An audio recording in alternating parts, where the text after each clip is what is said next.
gabi, kalato tanan mga kaigsunan, and then, ani-ana usab kita karon sa ato ang pamalandong sa Ebanghelyo sa Domingo. Ug ato kini pagkutluon gikan sa ikanapulug-uno nga Domingo sulod sa tuig. Ang ato ang Ebanghelyo usab atong pagkuhaon gikan sa Ebanghelyo ni San Mateo, Kapitulo 13, versikulo 24 ngadto sa 43. Ang Ginoo manaa kaninyo. Pagbasa gikan sa Santos nga Ebanghelyo sumala ni San Mateo. Himayaw ikaw o Ginoo. Unya mi sugilon si Jesus ngadto sa katawhan o lain nga sambingay. Ang gingharian sa langit sama sa usa ka tawo nga nagpugas og maayong binhi didto sa iyang uma. Usa niya na kagabi samtang nangatulog ang tanan, usa ka kaaway miadto og misabod og liso sa mga sagol sa trigo o onya mibiya. Sa nakatubo na ang mga tanong o misugod na sa pagbuswak ang mga uhay, diha pa mailhi ang mga sagbot. Ang mga suluguan sa tag-iya miduol kaniya unya miingon, Sir, maayong binhi ang ipugas mo sa imong uma, bosa diin man gikan ang mga sagbot. Siya mitubag, usa ka kaaway ang naghimo niini. Og sila nangutana kaniya, gusto ka bang pangibton namo ang mga sagbot? Kung siya mitubag, ayaw, kay sa inyo unyang pagpangibot sa mga sagbot, maapil unyang kaibot ang trigo. Pasagdi ninyo nga ang trigo o ang mga sagbot magdungag tubo hangtod sa ting-ani, kay ingnon kura unya ang mga mangangani. Ibtan ninyo pag-una ang mga sagbot, bugko sa kini o ilabay ngadto sa kalayo. Apan tiguma ang trigo o gipusa didto sa akong kamali. Unya misugilon si Jesus o lain nga sambingay. Ang gingharian sa langit sama sa liso sa mustasa, ang labing gamay sa tanang liso. Gikuha kini sa usa ka tawo o gipugas dito sa iyang uma o sa pagtubo na sa maong binhi, nahimo kini nga labing dako sa tanan nga mga tanong. Kini nahimong kahoy, nanugpa ang mga langgam o nagsalag sa iyang mga sanga. Si Jesus misugilo na usab kanila og lain nga sambingay. Ang gingharian sa langit sama sa ipapatubo sa pan. Gikuha kini usa ka babay o gisagol sa usa ka takos nga harina hangtod mitubo ang tibuok nga minasa. Si Jesus migamit og mga sambingay aron pagsugilo nining mga butanga ngadto sa mga tao. Wala siya gisulti kanila bisag unsa kundili pinaagi og sambingay. Gihimo niya kini aron matuman ang gingon sa propeta.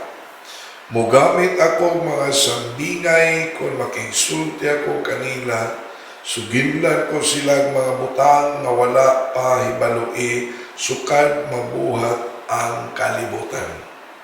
Unya mibiya si Jesus sa mga tao o misulod sa balay, ang iyang mga tinun-an miduol kaniya o unya miingon, Sultihi kami sa kahulugan sa sambingay may tungod sa mga sagbot sa uma.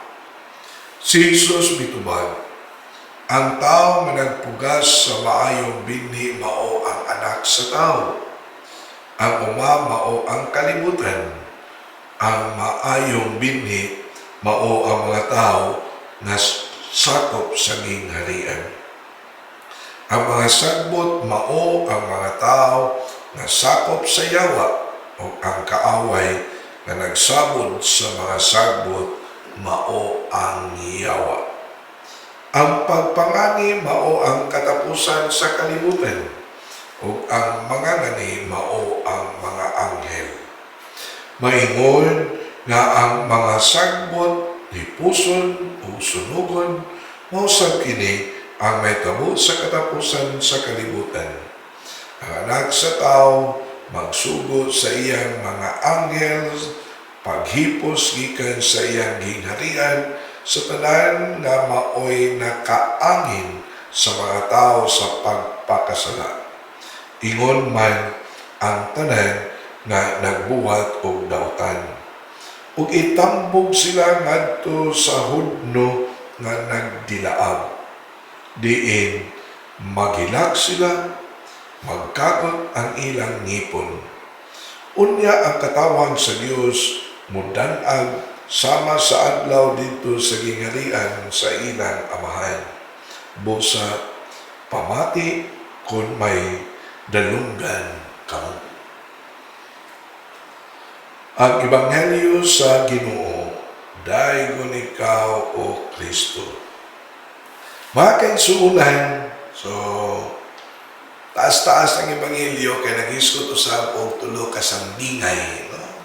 Ang sambingay sa sagbot o sa trigo, and then o ang sambingay usab sa lisos mustasa o ang sambingay sa harina kapag patubo. Ari lang ta mo focus sa giingon sambingay sa mga sagbot o trigo nga nagdungan o tubo, and then nindot sad kayo sa tanan kung ato sa katanawon, no? Self-explanatory is because gi-explain gyud sa ni Kristo unsa ang buot ipasabot sa maong sambingay nga ang pagdungan og tubo sa sagbot o sa trigo. And then may sad nga inyong reviewhon og balik, nabasahon og balik ang Ebanghelyo kay ang explanation sa mao nga sambingay naa sa Ebanghelyo na si Kristo yun ang nag-explain usab niini pinagi sa Ebanghelyo ni San Mateo. Usa lang ka butang ang ako asab nga mapamalandungan, no? Sulod sa atong kinabuhi. Kining dagway sa tao. Through that parable na ang tao duhay personality kung atong tanawon.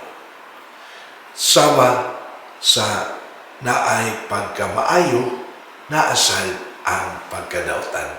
We are not perfect. We are all sinners. And then, nindot sa kaayo sa tanan na ang kiniganing mensahe nga through the gospel, through the sambingay, na ang Ginoo nagulagway unsa unwilling siya na mo extend sa iyang pasensya diri nato. Very fatherly, very kanang matawag na to loving, na iya yung gipadayan, iya yun nga gipaambit, giklaro yun niya, na ang kinaiya sa Dios sa pagkamapabsanon, willing siya na mo extend diini aron ang tao dili gyud madaog sa dautan.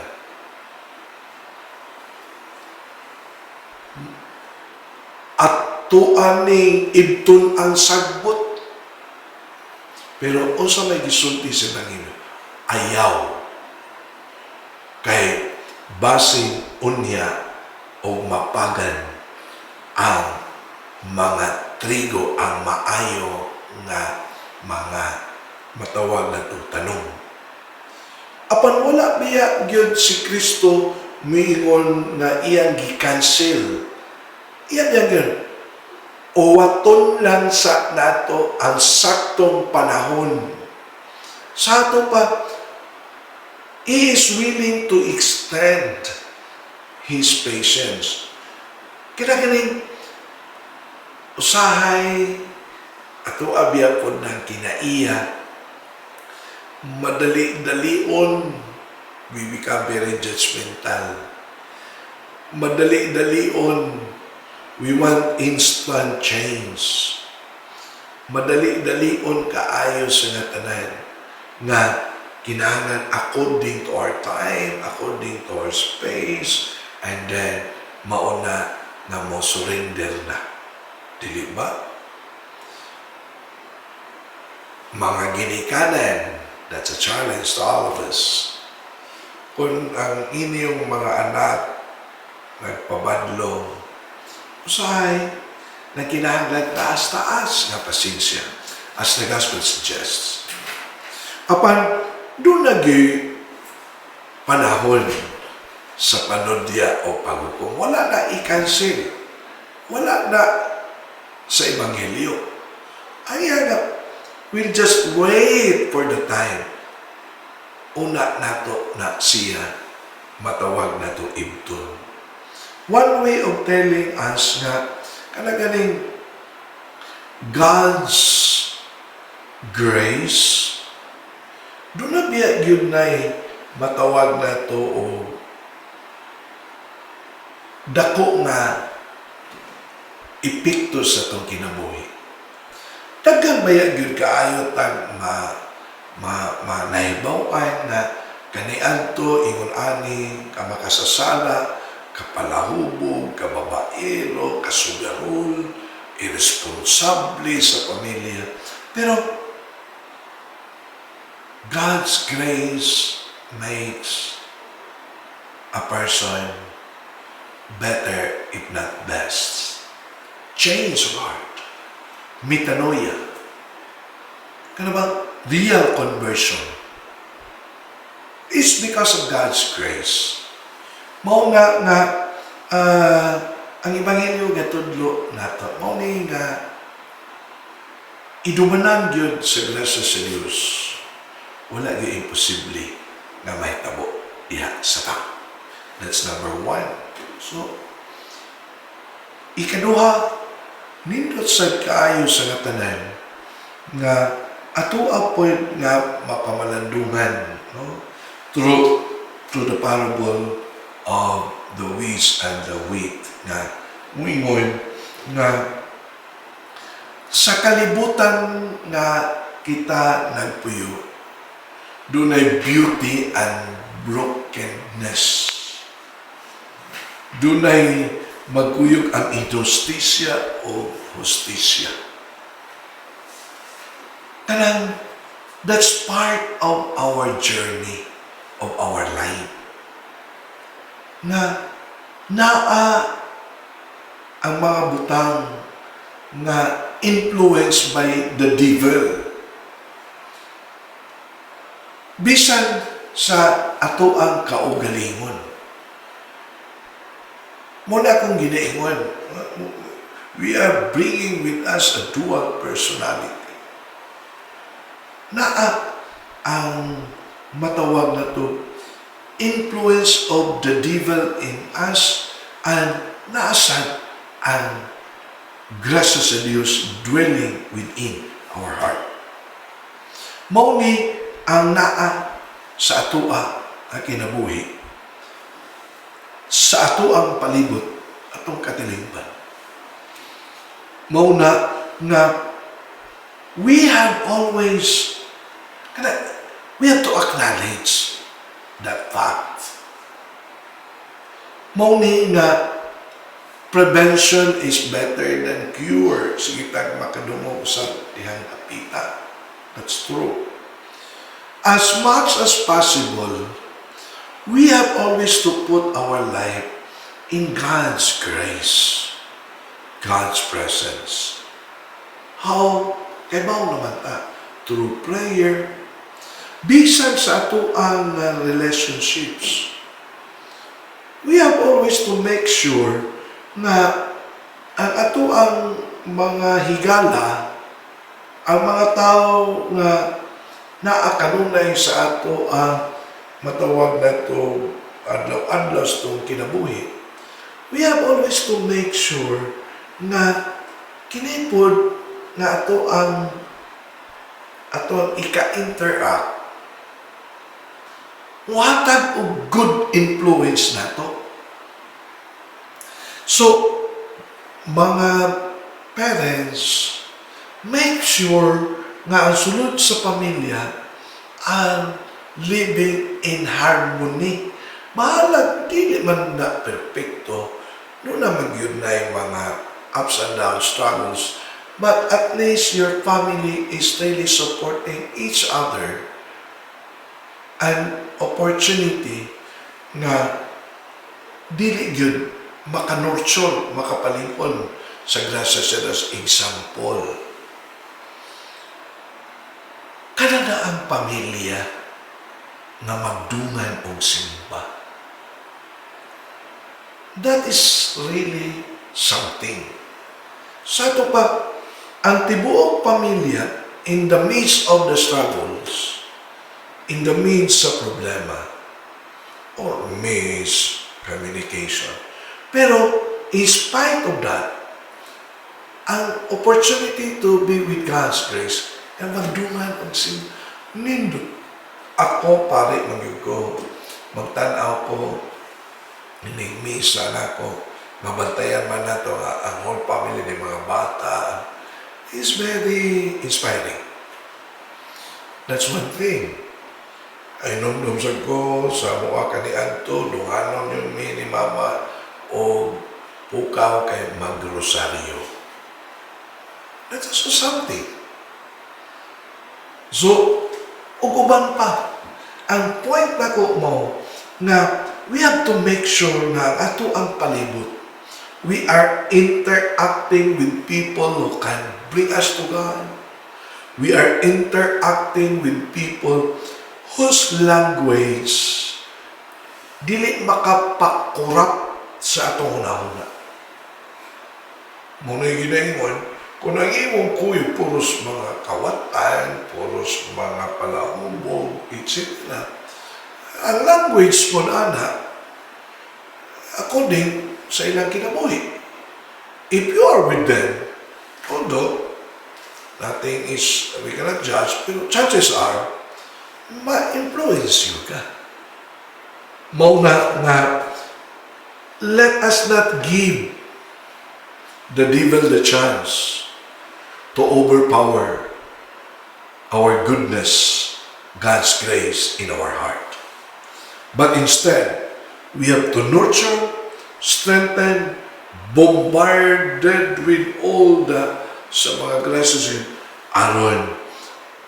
Pareho sa the parable of the mustard seed, aron butubo, malingkon, and then dili ta madala sa tuang pagka makasasala. Kanang kuyog-kuyog na nato. And then, naana wherever we go. Wherever we go, nothing is perfect. Mao ni gipahinumduman kita sa ato ang ebanghelyo. That is our life. Okay, because that is our life, we have always to put our life and nurture our life, strengthen our life with God's grace. If God is with us, who will be against us? Dili ba? And then, nindot sa kaayo na laing punto po sa Ebanghelyo na we have always to put in our value system. Doon na dyan paningil na mahitabo. in the future. So ato pa, kung magtanong ka o maayong binhi, maayo yun ang bunga. Kung ang itanom ni mo, dili maayong binhi, dili yun maayo ang bunga. Mauna, we have always to nurture our gospel values. Values na makapa-dasig nato na we have always to be with the Lord. We have always to nurture. Kay kung dili na nato po at Emmanuel, lisod po, basino niya, magmahay ta. Kay ang Ginoo sa Ebanghelyo, ano ba mo ingon? Yang i-extend, yang pasensya, pero doon ay katapusang paghukom. Ang sagbot, ibton, ibalibaw, o dauban. Ang trigo, ibutang sa sakto na butanganan. That's what the gospel said. So, daghang kayo mga points for reflection, pero anak na sa tadiha kutob.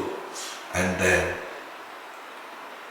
nindot sa nga ato agyon nga dalhon ni itong kinabuhi. And let us pray for our sick brothers and sisters. Amo lang itong amahan sa mong pagpamalandon sa Ebanghelyo nato karon. Amo sa ipadangat ya kanimo ang pagpanalangin sa mga masakiton ang kinahanglan sa grasya sa kayuhan. Ayuha sila. Silang tagsa-tagsa ang mga balatian. Kinintanan among ipangayo pinagi ni Kristo among Ginoo. Amen.